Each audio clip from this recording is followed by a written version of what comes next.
walk straight through hell with a smile. You could be the hero, you could get the breaking all the records they thought never could be broke. Yeah, do it for your people, do it for your pride. Are you ever gonna know if you never even try? Do it for your country, do it for your name, cause there's gonna be a day when you're standing in the Hall of Fame, and the world's gonna know your name, cause you burn with the brightest flame, and the world's gonna know your name,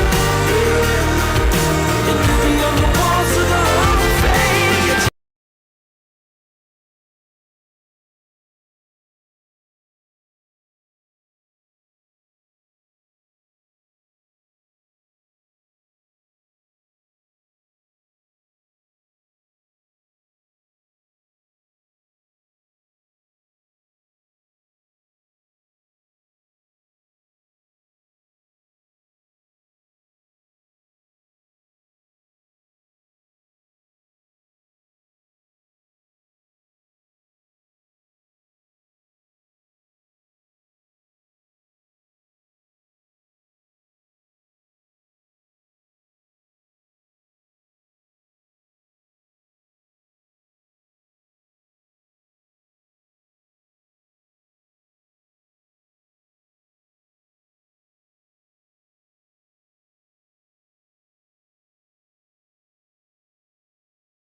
Absolutely. You could be sitting in the Hall of Fame and the world will know your name. Good evening, Ghana. Welcome to Personality Profile here on Joy 99.7 FM and live on our Facebook page as well. I'm Lexis Bill, and I'm sure you also look forward to Thursday evenings as well, where we bring you great conversations. Yes, we bring you stories that go beyond the surface.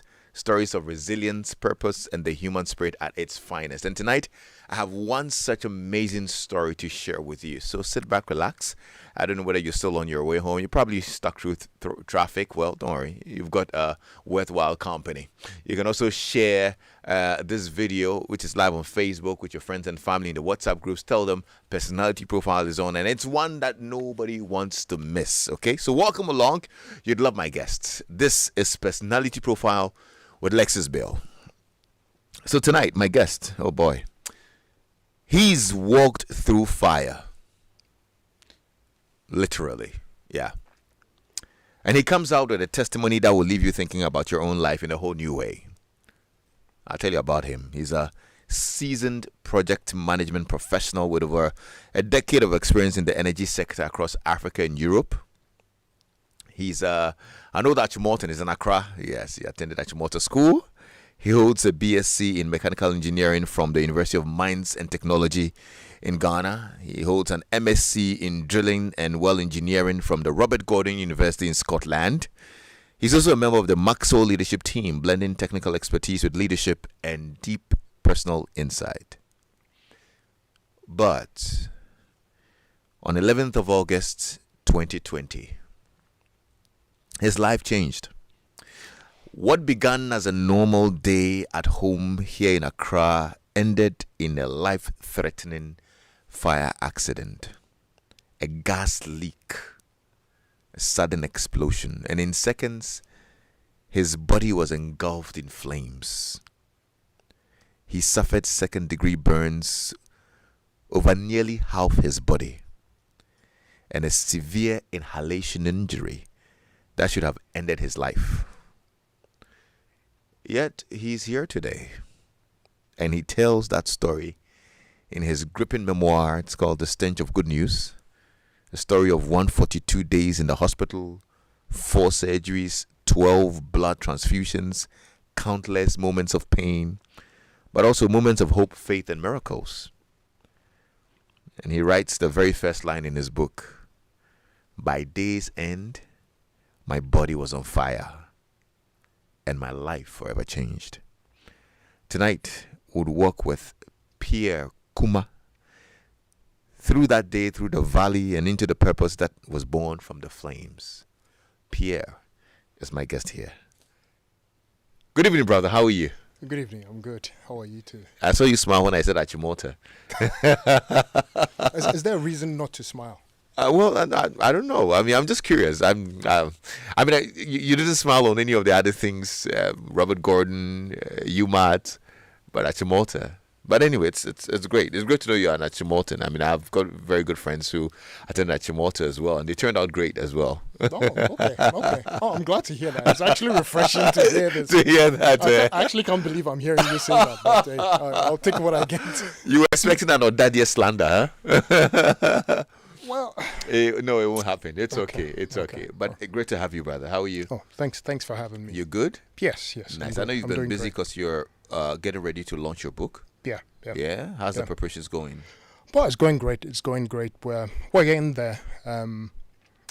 There's 3% left for preparing for the launch, and I have no control over that. Okay. That's for people like you to do. The 3%. Okay. So 98% is you people buying the book. Yeah. 99 is getting inspired by the book. Yeah. And 100% is letting that inspiration lead you to action. Mm.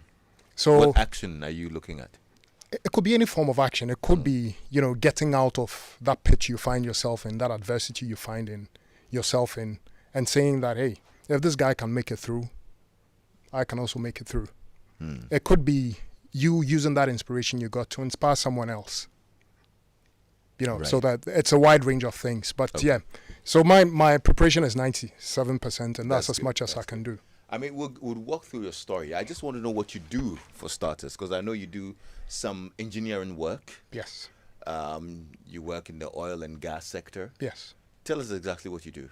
So currently, I'm supporting my operations department in my company as a project operations lead. Okay. Which means that I'm responsible for the operations in the project, the day-to-day. So a project is delivering something that has a beginning and an end. Right, to someone. So I take care of the day-to-day activities that helps us to get to the final product for the operation. Basically, my company is a subsea installation company. A subsea installation company. Sub, below the sea. So basically, before, when operators, oil and gas operators, the big names come in, they tell you they found oil and we are producing this and this and that. There is so many equipment on the seabed that has to be installed before the oil even comes up to the FPSO. Right. My company specializes in installing those equipment and then also maintaining them and also changing them where there is the need. So I am a project operations lead to support so I provide support to the vessel that is offshore to be able to deliver that service to the oil and gas operators. So it means that sometimes you'd work offshore. Yes, actually. Yeah. Actually, I started my career working offshore. These days, I'm more on an onshore role. Yeah. But every now and then, I still go offshore. Okay. So, I have a good amount of mileage offshore. Okay, great. So, before 2020, your life was on a completely different trajectory. Yeah. Well, working in the energy sector, traveling across Africa, Europe. Yeah. Take us back to who you were before 2020. Okay, so I'll just move back to 2019. In 2019, I was, like you've just said, I was doing engineering. At the time, I was actually a field engineer, so that means that I spent more time offshore. Okay. So in 2019, I remember I think it was October, I was actually offshore on a vessel in Angola. And then, I remember, would hear the news, there's something called coronavirus in China. And, I'll just think, it was just one of those, we've had a lot of diseases come there. Yeah. So it was just one of those things. And so I was doing that work. At that time as well, I joined the John Maxwell team. Okay. Then it was called the John Maxwell team, not Maxwell Leadership. I'd realized, I wanted to develop my speaking, my coaching, and I wanted to become a better leader. I'd read a couple of his books and I thought, I'd want to grow in my leadership. There's one of the things John Maxwell says is everything rises and falls on leadership. So at that time, apart from work, which was oil and gas, I was building that aspect of myself as well. And I believe in Jesus, I'm a follower of Jesus Christ. So I was growing in my faith as well. going to church, doing my own quiet time, personal Bible study, being discipled, being mentored, and all that. So that was Pierre Kuma, guy just, living his life in the oil and gas industry and trying to do what he believed the Lord had called him to do. And that was it. You're a project management professional. Yes. You've got a very strong technical background, obviously. Yeah. How would your closest friends have described you then? I would have said I'm introverted. I still am. Don't be fooled. I would have said I'm introverted, meticulous, and I love the Lord. Everybody who knows me knows that. Yeah. And I like, just minding my own business and doing what makes me happy. What's probably the biggest value that was dear to you? And this was pre-2020. Yeah. The biggest value that was dear to me was becoming a better version of who I was, of growing. Growing in my attitude, in my way of things and all that, because the only assurance that tomorrow will be better is that I grow. So that was my biggest. Right. Okay, so let's go to that fateful day. 11th of August 2020. Yeah. You described the day starting normally, just like any other day. Can you walk us through the moments leading up to the explosion? Okay. So I'll just start by waking up. Like I said, I had the luxury of doing work from home. Okay. And of course, 11th of August 2020, it wasn't like it was a choice. COVID had Was locked all of us down. COVID. Yeah. So it was all the people who went outside were the people who really had to go. Essential workers. Yeah. So, I woke up. And this was in Ghana. Yeah. Okay. Here in Accra. Yes. Taiman. Well, yeah. Still Greater Accra region, Taiman. But yeah. Abokubi Taiman. Yes. Okay. Yes, exactly. So yeah, I'd woken up, taking a shower, brushed my teeth, sitting behind my computer, making phone calls, some on my phone, some on Teams, going through PowerPoint presentations, doing some myself. I think I was working on an Excel sheet, trying to work out some cost. Because then, even though I was a technical guy, one thing I didn't say was, there's also a commercial part of me. Okay. So I support in bids and tenders that we do.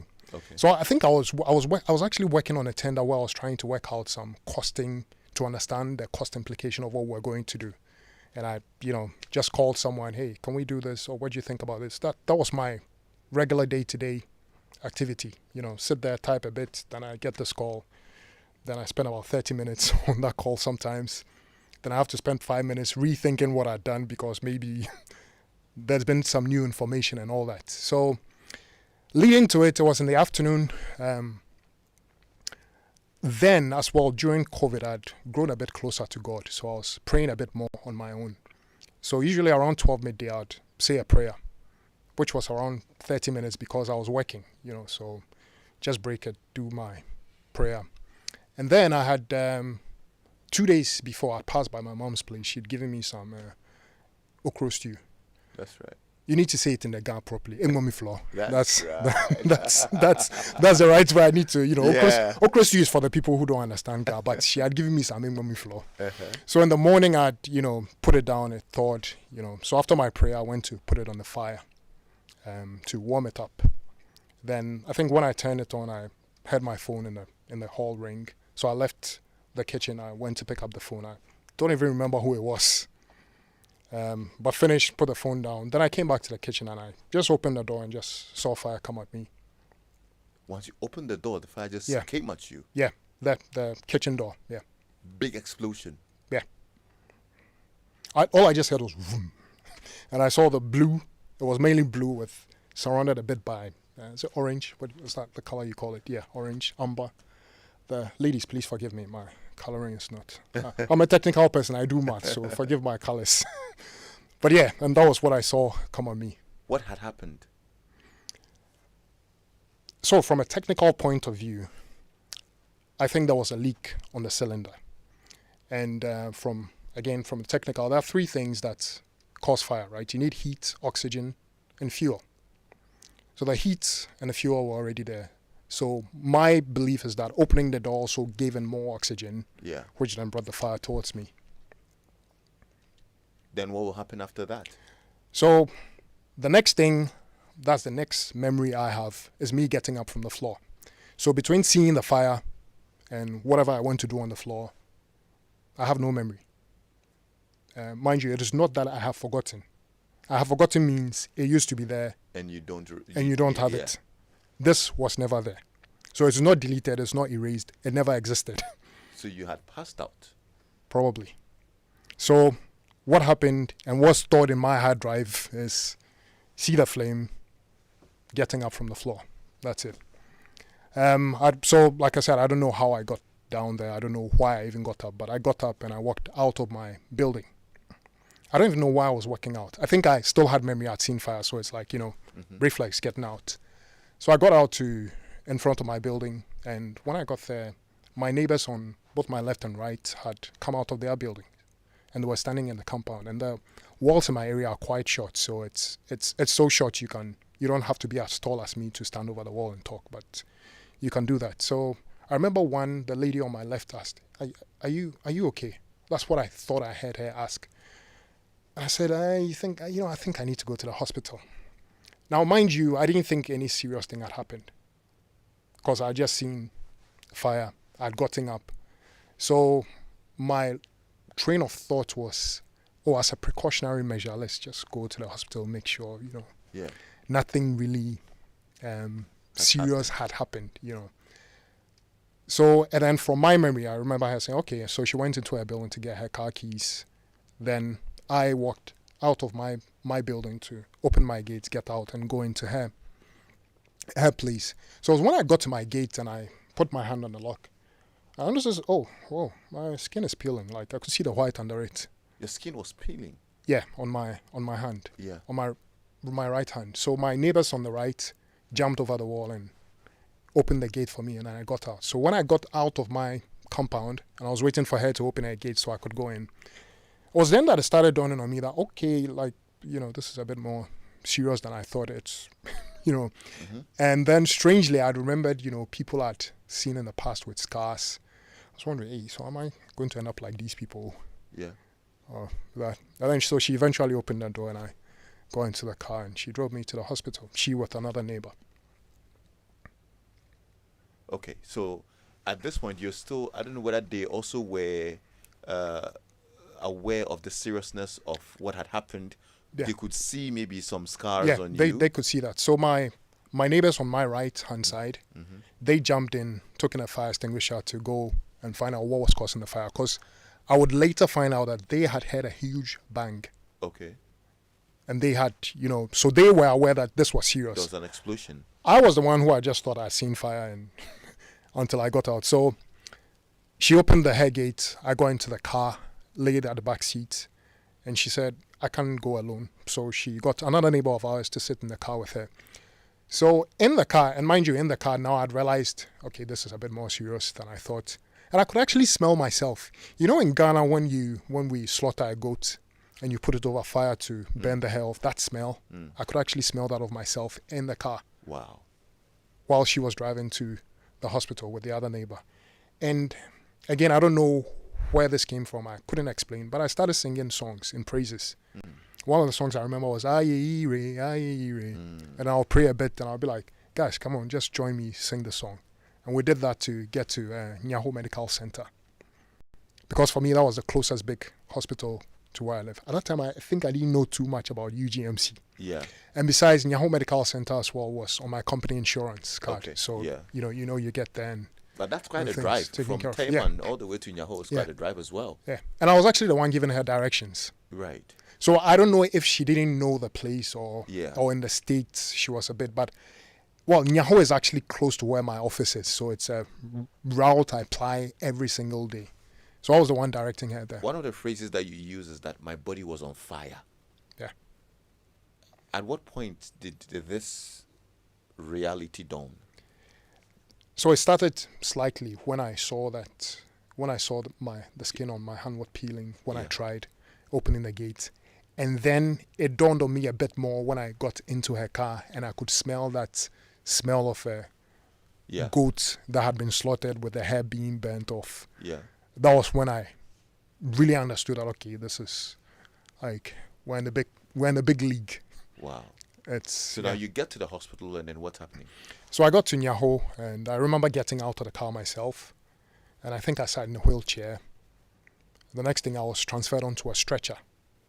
And then they started giving me first aid. We got to the emergency and all that. While doing that, I was still singing, I was still praying, I was still telling them to join me.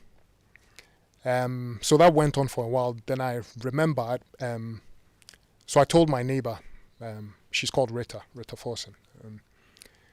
So I remembered I had to, tell my mom what had happened. So I told her, hey, can I have your phone? Mentioned my mom's number to her. She dialed the number, and I said, hey, I've gotten a slight accident and I'm at Yahoo. I didn't want to frighten the old lady. Yeah. So that was it. So I lay there for a while, and the nurses were attending to me, and the doctor came in, and what I remember him telling me was like, I realized there's no hair in your nose. So I suspect you may have inhaled some hot gases or air.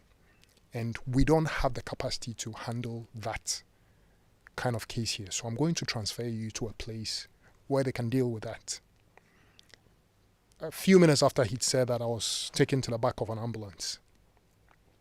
So my neighbor was by me. Remember I said there were two of them. So Rita sat by me at the back, and there was another man called Mr. Baffo who sat by the driver. In what felt like a few minutes, I was at Kolebu.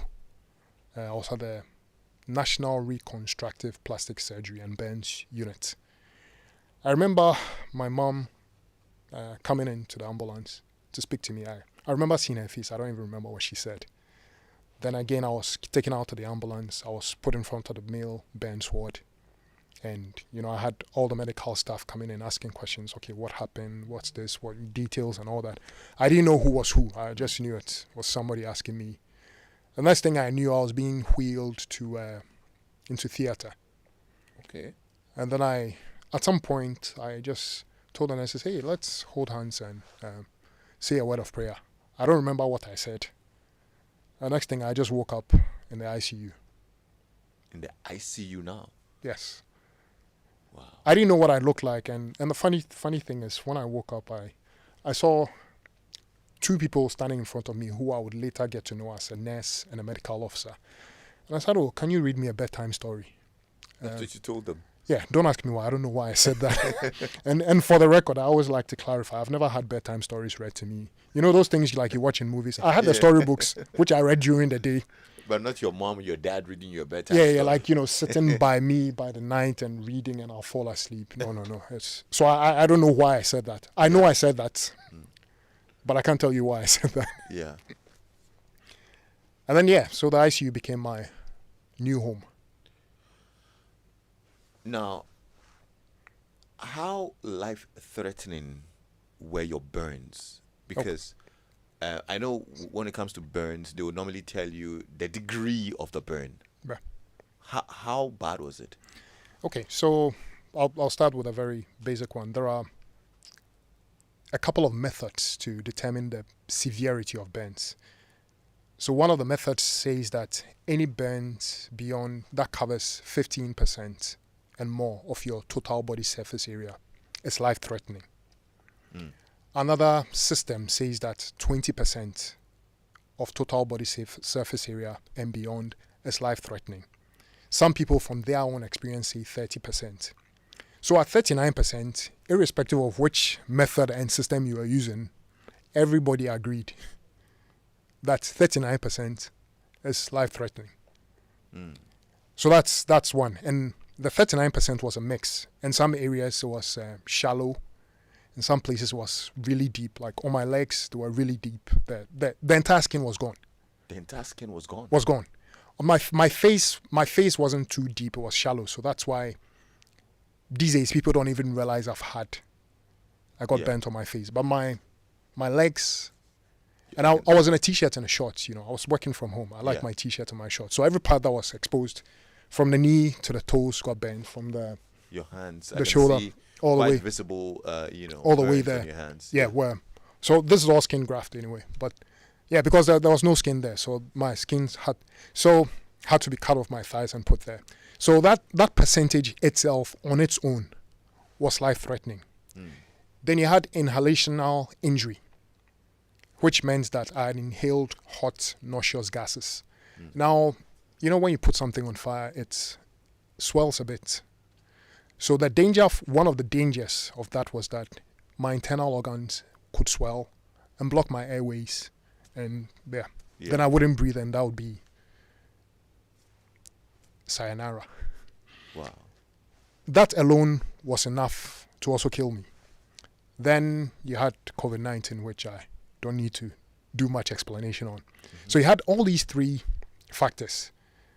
For football lovers, just imagine Lionel Messi on your right wing, Brazilian Pele through the middle, and Cristiano on the left. Right? All these guys alone are enough to do the damage.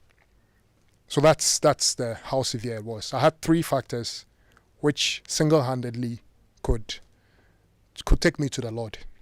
You spent 142 days in the hospital. Over 142. Over 142 days in the hospital. Yeah. 4 surgeries. Yeah. 12 blood transfusions. Yeah. In fact, I need to check if it's my own blood that's flowing through me, because At this point, you don't even know. Yeah, it's one of the things. Maybe I need to ask some of the doctors, and just to be sure that it's my own blood, that it's not borrowed blood. What was the lowest moment in that journey? Well, okay, I can tell you one of the lowest. One of the lowest was the fact that I was just lying in bed and couldn't do anything. Because you remember, just before the accident, I had spoken about, purpose, trying to do something trying to understand who I was, grow, and do something. So I found myself just lying there, and the only thing I could do was speak, think, and chew food. And open my eyelids as well. That's the only thing. Because I had a catheter helping me to urinate. When I needed to do number 2, I had to try and raise myself up, and somebody even had to clean me up. Somebody had to brush my teeth for me. When I had to eat, at least for the first few weeks, I wasn't even chewing, because my mouth was full of so many things. I was on a ventilator and all that, so there wasn't even space there. So I had a tube they called a nastrogastric tube. If you're a medical officer listening to this, please forgive me if I don't pronounce it right. But it's called an NG tube. And that goes through your nose, and they know your height, so they measure where it should get to your stomach. So that was how I got fed. So for me, for someone who lives on his own, I exercise, I like to keep fit and all that. And all of a sudden now, I need help to do every single thing. Every single thing. I mean, every single thing. Yeah.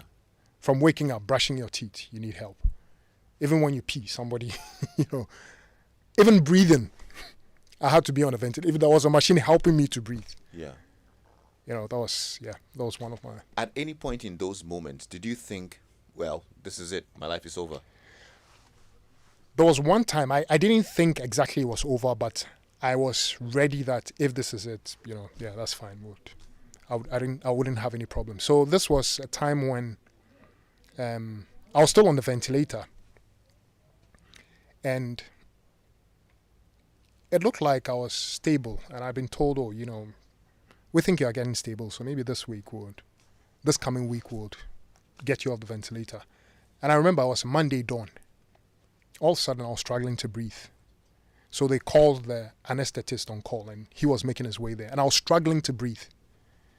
And then I don't think I actually prayed, but I had settled in my heart that if this was the end of the road, I wouldn't fight it, I didn't actually accept that I was going to die, but I kind of knew, maybe this is it, Yeah. Maybe it's time to say goodbye or something. So, wow, if you're just joining in, this is Personality Profile with Lexis Bill, and we're just chronicling the very, very horrendous encounter that Pierre Kuma had with an explosion, a gas explosion that ended him up in the ICU and the hospital for over 142 days and many surgeries later, with burns about 39% of his body, but he's here and alive. You've had a senior surgeon say your feedback was the most vivid account he's ever read. What made you decide to document everything so honestly? Okay, so there's there's a verse in the Bible, Mark chapter 5, verse 19 to 20. And in the NIV, it starts by saying, Jesus did not let him, but said, go home to your people and tell them how much the Lord has done for you and how much he has had mercy on you. And in verse 20 it says, so the man went and began to tell in Decapolis what Jesus had done for him, and everyone was amazed. Especially with everything I've said, I knew I wasn't supposed to be alive, Like I said, there was one time I thought, So for me, it's go and tell people what I've done for you. And just about the time I recovered, one of my friends who had seen me, he had visited me at the hospital and had seen how low things were. He had a slight issue at home with one of his children. And he called me one time and he said, look, when I found out this was what was happening, I didn't panic. I just told myself, if Pierre, who couldn't lift his hand to put food in his own mouth, is hanging out with us these days, as if nothing happened, then my daughter will survive. And that allowed him to have a cool head. So the combination of go to your own home and tell them how much the Lord has done for you and how much he has had mercy on you. And the fact that I realized that my own story had impacted someone, I thought this is something I want to tell the world. And a book is my only chance of reaching 8.4 billion people. Right. So that's... Well, that's Enjoy FM. So yeah. there you go. Sorry. Well, if you're listening in and you have thoughts, and I'm sure you probably have thoughts about this, or I don't know what's going on through your mind, but you can share with me on WhatsApp, 055-111-1997. If you're live on our Facebook, so you can share your comments in there. But tell me, Pierre, were there moments when your faith wavered? Or would you say this experience rather deepened it in ways that you hadn't imagined? I would say deepened, not wavered. Deepened. One of them is one verse that we call it my disciple maker. This is somebody helping me grow in the Lord properly. Gave me while I was in the ICU. And in the Good News version, it's Jeremiah chapter 30 verse 17. It says, I will make you well again. I will heal your wounds. Though your enemies may say, Zion is an outcast, no one cares for him. I have said so. I, the Lord, have spoken. This is in the Old Testament, and to understand the Old Testament and apply it, well, the entire Bible, you need to do observation, you need to do interpretation. What did it mean to those people? I didn't have time for all of that. The verse starts by saying, I will make you well again. I was in the ICU. Surely I needed to be well. So I just took it literally. And the next line of the verse says, I will heal your wounds. Well, I mentioned 39%, so I needed wounds to be healed. So I just held on to that word. And I remember, especially in the ICU, sometimes I'll call one of the nurses, and I had this Good News Bible, and she would come, we'll open it, I'll try and memorize it. There was also one time, talking about the deepening of the faith, there was one time when I had been discharged from the ICU. I was still in the hospital though, but my situation wasn't that critical again, so I'd moved to the main ward. And I was there and I found out that somebody had passed away in the ICU. Now, at this point, I just need to describe the situation in which I was. I'd had plastic surgery on my arms. And when they do plastic surgery, you're not supposed to move that part of the body for 5 days. Okay. Because it helps to keep the skin bond and gives it a better chance to take. At this point, I needed someone to hold my thing for me to urinate. Okay. That's how low it was. But I found out somebody had died in the ICU. And it was that morning that it dawned on me, okay, it's not normal to go to the ICU and walk out. Like, you don't just walk out like that. You might come out horizontally, but it's not normal to come out vertically. But I realized I had come out vertically. And so there I said, God, I thank you that I'm still alive. I'm sorry for all the complaints I've made. Now, mind you, the situation in which I was, I couldn't lift my arm to eat my own food. Wow. But I said, God, thank you. Because I realized, okay, I really didn't, walking out of the ICU wasn't really a normal thing. So that there deepened my faith, because I was grateful that I was still alive. And I've seen people who are coming in with less dangerous or critical medical complications than I did, and they were passing away, and I was still. So there were more of strengthening. I don't really remember the wavering. You're now fully recovered. Yeah, Living as if the accident never happened. exactly. What has been the biggest change in how you live your life? Possibility. Thinking positively. One of the things I believe after this whole, it's not one of the things, it's my main thing I live by, is truly there is no depth too great for God to reach. No situation so impossible or hopeless that God cannot turn it around. So I'm a very positive person. Now a little caveat. It's not to say that I'm not real about things. It's not to say that I don't analyze things and how things can go wrong. But I always believe that everything can be done. The only thing is that there's a price to pay and there are consequences. So one of the major changes is I realize I have a bit of strong dislike and irritation towards people who are, oh, we can't do this. Oh, we can't do, no. It's not going to work. No. It will work. What will it take to work? And what are the implications when we do this? That's the only thing. Has surviving this ordeal changed how you see work, your relationships, and probably even your purpose? Yeah.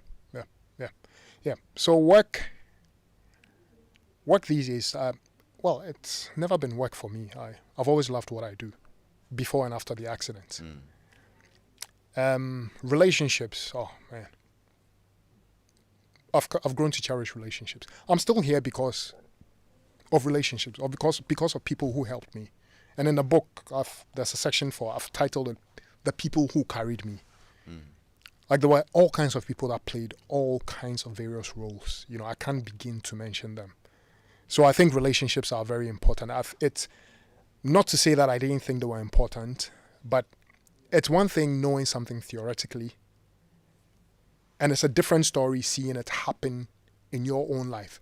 I mean, I'll give you one example. One of my cousins, the menu of her family changed because of me, because she was bringing food to me every day. Wow. So what I would eat, that's what they would cook for the whole family. Wow. So in the hospital bed, I was able to change a family's menu. So I value relationships. And with regards to purpose, whilst I was in the ICU, I thought, I'm just lying here. What can I do?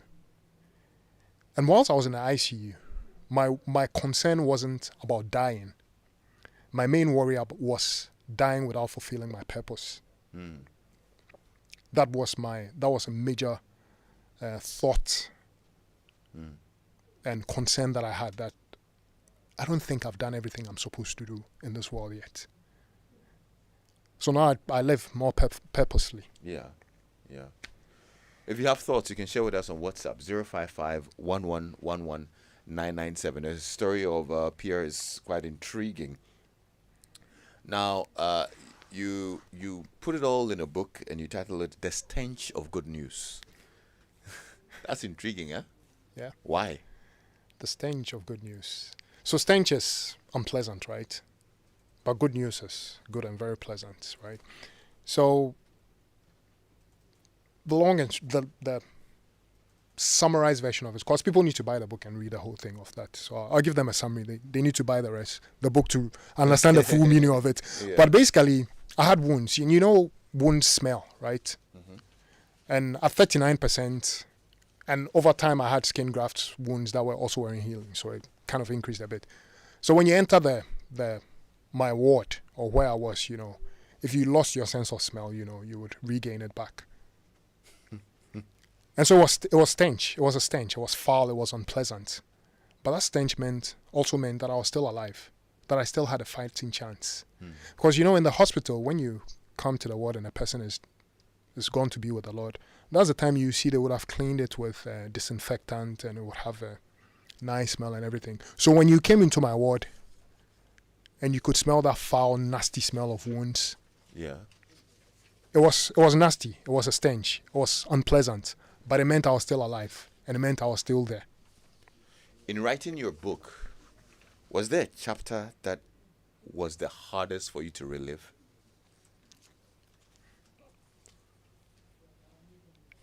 No, I wouldn't say. The only thing I would say was writing a few parts reminded me of a few things, but it wasn't really hard to relive. No. What do you want readers or people who read your book to take away from your story, or anybody listening to your story now? What would you want them to take out from your story? It's just simple. There is no depth, no pit too deep that you can get into that God's hand will be too short to reach and get you out of. There is no situation that is so hopeless that God cannot turn it around. And when I say there is no situation that is so hopeless and no pit, I really mean no pit. So there's no pit that Ghana can sink into that God cannot get us out of.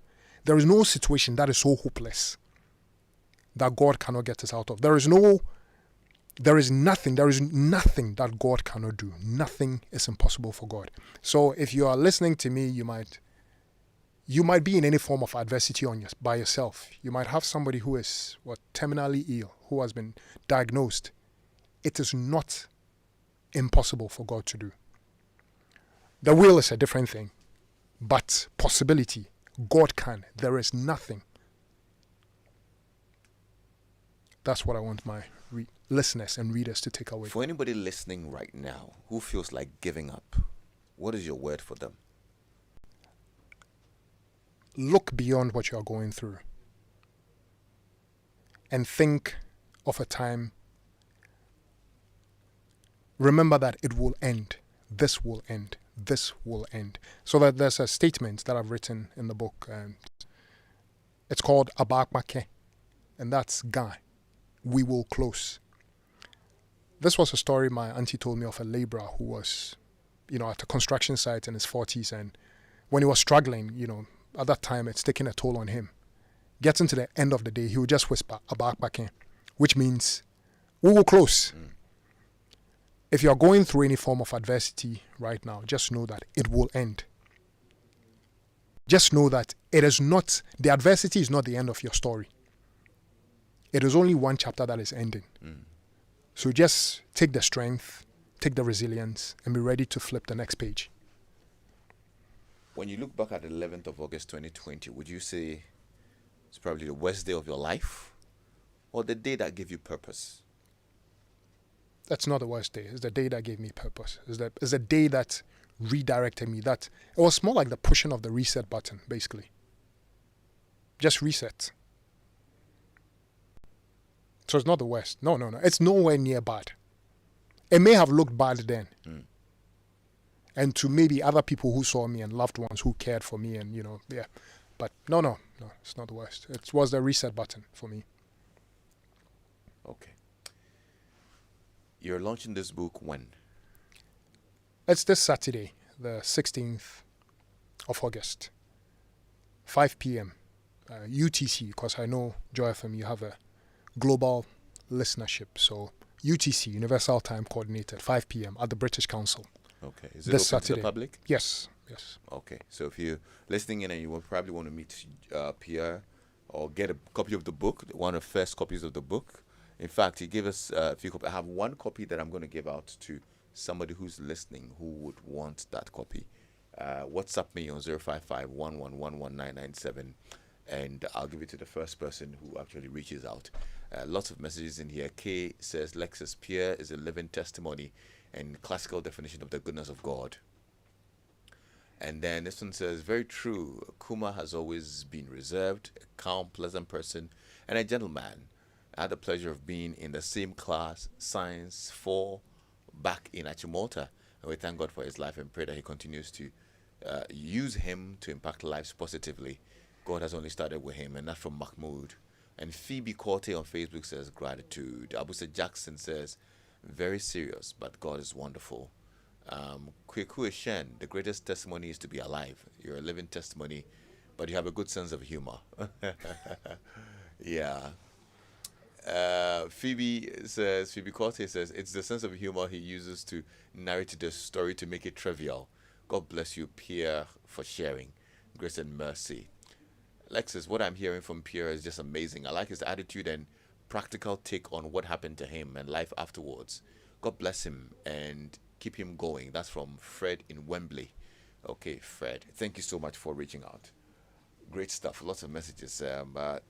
Let's do some quick fire questions. You don't have to dwell too much on them. Okay? One word that best describes your life today. Resilience. A song that carried you through the darkest days.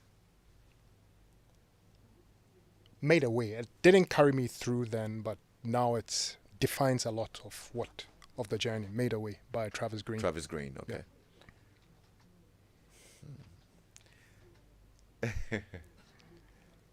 The smell that instantly takes you back to the hospital. Savlon. So you know it's an antiseptic, Yes. and in the hospital they use Savlon. That's what they use in washing it. Savlon. Yes. Oh man. Okay. Yeah, that smell will take me back any day to the hospital. Your proudest moment since leaving the hospital. Ooh.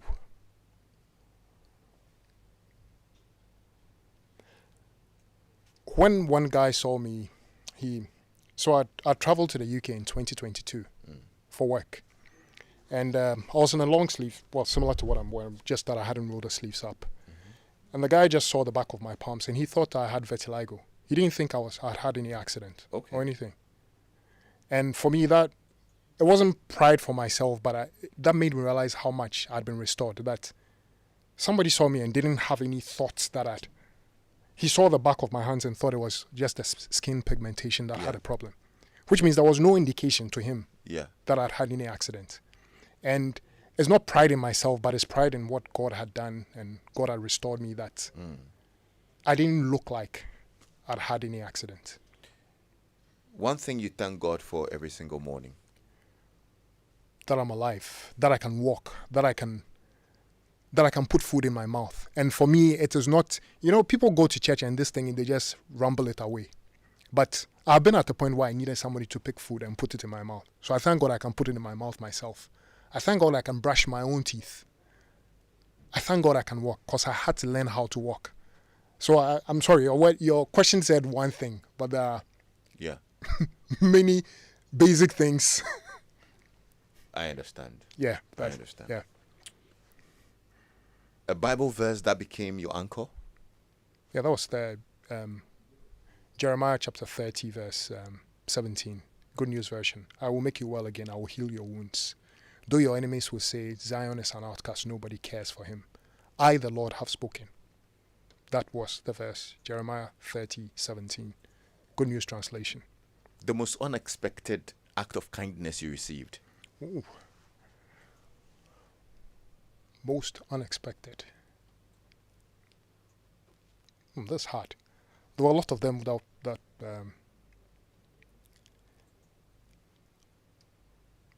there were so many of them. But there was, I would say there was that my cousin, who, she's a cousin, so she loves me and all that. But for her to be with me at the hospital, she brought food in the morning, in the afternoon, and the evening. Not that the hospital didn't have food, but she took it upon herself. She was the same person that I said, her family's menu changed because of me. So it was what I wanted to eat that her whole family ate. I knew she loved me and all that, but that extent where the whole family had to be in line because of me, that's the one that readily comes to mind, but there are so many of them. The first thing you did when you got home from the hospital? I think I went to my room. I went to my mom's place then, so I went to my room and laid on my bed, which wasn't a hospital bed. Yeah. One lesson you hope your children or future generations will learn from your story?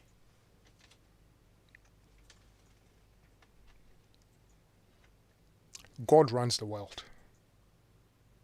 God runs the world. It may look like, sometimes it may look different, but he really runs the world. Finish this sentence.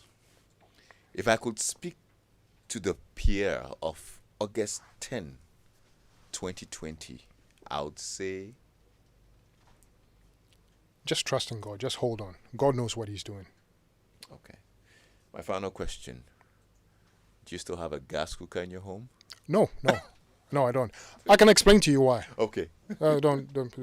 So, the stove, it was just a tabletop stove, which at the time I got back, it was a bit destroyed and was no longer usable. So I just bought an electric cooker. Okay. That's it. Yeah. Pierre, Yes, sir. you're amazing. It's been great getting to know your story, and I'm sure a lot of people are inspired by it. I'm receiving lots of messages from folks out there. Let me read some of them. Uh, this one here says, this is from Nana Densu, says, Kwame, I'm listening on radio, but I had to go on YouTube to see his face. God bless his life. And Nana Densu. And Pierre says, and then a Prince from former ICGC praise team says, your friend from the ICGC praise team says, you're kept and preserved by God. And I'm going to give the book to Mame Ya. Yeah, Mame Ya says, I want the book. So, Mame Ya, this complimentary copy, we're going to give it to you. Your number ends with 1347.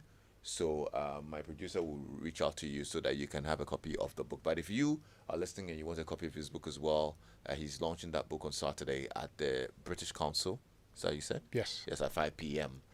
I need to slow down so that I can read some of the messages because I see lots of very interesting messages. The first one, Lexis, a lot of people are talking about your sense of humor. That's great. Lexis, his story is touching with a sense of humor. Really love to read this book from Jijo in Dodowa. All right, Jijo, thank you so much. And then, Lexis, this is a classical example of emotional strength, very inspirational and revealing, from Jane in Toronto, Canada. All right, Jane, thank you so much for reaching out. Lexis, Pierre is a living testimony. His story just inspired me. I'm going through multiple challenges now, and I feel like quitting. Thank you. I felt like quitting. Thank you for renewing hope. I am convinced that there's no pit with death that God cannot rescue me from. Look, I think you are the reason why we had this conversation. You didn't add your name to the message, but thank you so much for reaching out with this message. And really, that's why we had this conversation. And Pierre, I think your job is done. Oh, thank you. I'm glad to hear that message, and thank you for reading it as well. That's the reason why I wrote the book. That's the reason why I'm here. That's the reason why I'm telling this story. All right. Thank you very much. It's been great spending time with you here on Personality Profile. I'm Lexis Bill. Very shortly, Uncle Ken will be on your radio. Ziggy actually will be sitting in for Uncle Ken today. It's been a great, inspiring session with Pierre Kuma. And if you missed any part of this conversation, the video is live on our Facebook page. You can actually go play it back and hear the story of Pierre Kuma. Stay tuned into Joy. I'm Lexis Bill. I'll see you tomorrow at 3 o'clock.